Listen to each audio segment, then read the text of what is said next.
semuanya, perkenalkan namaku Anissa Rahmadani. Aku adalah mahasiswi dari UIN Raden Mas Said Surakarta, Program Studi Perbankan Syariah, Fakultas Ekonomi dan Bisnis Islam. Di sini aku akan menceritakan kisah tentang Perjanjian Giyanti dan terbelahnya Jawa. Perjanjian Giyanti adalah perjanjian antara VOC dengan Kerajaan Mataram yang ditandatangani pada tanggal 13 Februari tahun 1755. Perjanjian Giyanti dikenal juga dengan siasat VOC untuk memecah belah Kerajaan Mataram.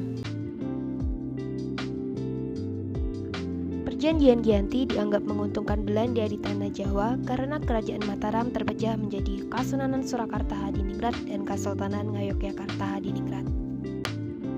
Sejarah Perjanjian Giyanti bermula dari konflik yang terjadi di Kerajaan Mataram. Konflik berawal dari pertikaian 3 calon pewaris Kerajaan Mataram, yakni Pangeran Pakubuwono II, Pangeran Mangkubumi, dan Raden Mas Said atau yang biasa kita kenal dengan Pangeran Sambernyawa. Dalam silsilahnya, Pangeran Pakubuwono dan Mangkubumi adalah anak dari Amangkurat IV, penguasa Mataram pada tahun 1719 sampai 1726, sedangkan Raden Mas Said merupakan cucu dari Amangkurat IV. Saat itu, VOC mengangkat Pangeran Pakubuwono II sebagai raja. Pengangkatan ini menimbulkan kecemburuan Pangeran Mangkubumi dan Raden Mas Said. VOC juga memaksa Pangeran Pakubuwono II untuk memberikan mandat penunjuk raja dan petinggi kerajaan harus dengan persetujuan Belanda. Raden Mas Said dan Pangeran Mangkubumi memberikan perlawanan kepada VOC dan Pakubuwono II sebagai bentuk protes. Serangan ini membuat Pakubuwono II meninggal dunia. Sepeninggalan Pakubuwono II, Pangeran Mangkubumi naik menjadi raja. Namun, VOC tidak mengakui status Pangeran Mangkubumi ini.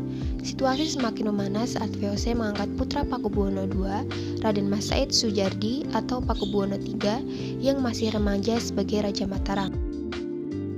Raden Mas Said dan Pangeran Mangkubumi kembali melancarkan serangan pada VOC dan Raden Mas Sudjardi.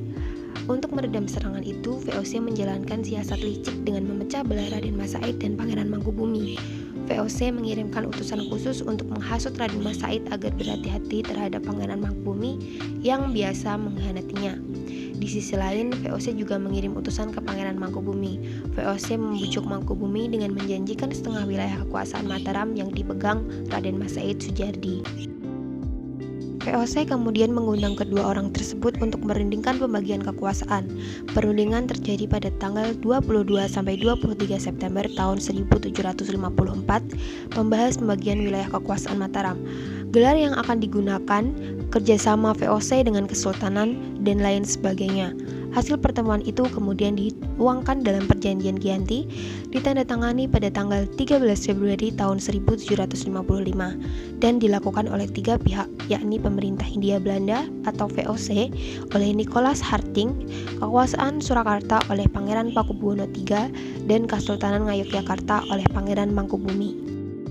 Isi Perjanjian Giyanti terdiri dari 9 poin, yakni poin pertama adalah Pangeran Mangkubumi diangkat sebagai Sultan Hamengkubuwono dengan separuh kekuasaan Kerajaan Mataram. Hak kekuasaan itu diberikan atau diwariskan secara turun-temurun. Yang kedua, rakyat kesultanan harus bekerja sama dengan rakyat yang berada di bawah kekuasaan VOC. 3. Para bupati atau pejabat eksekutif harus bersumpah setia pada VOC. 4.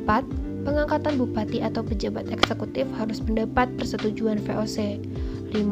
Sultan harus mengampuni bupati atau pejabat eksekutif yang memihak VOC dalam peperangan. 6. Sultan tidak akan menuntut hak Pulau Madura atau daerah pesisir lain yang diberikan Pakubuwono II kepada VOC. Sebagai gantinya, VOC akan memberikan uang ganti rugi sebesar 10 ril tiap tahunnya.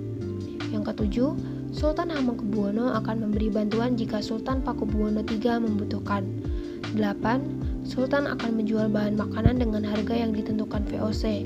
Dan yang terakhir, yang ke-9 adalah Sultan berjanji menepati segala macam perjanjian yang pernah dibuat antara penguasa Mataram terdahulu dengan VOC. Dampak dari Perjanjian Giyanti adalah memecah belah Kerajaan Mataram. Kerajaan Mataram terbagi menjadi 2, yakni Kesultanan Ngayogyakarta Hadiningrat dan Kasunanan Surakarta Hadiningrat. Mimpi Kerajaan Mataram yang ingin menyatukan seluruh kerajaan di tanah Jawa pun tak terwujud karena penjajah. Perjanjian yang diadakan di desa Jantihari pihak, yakni VOC, Kasunanan Surakarta, dan Kesultanan Ngayogyakarta.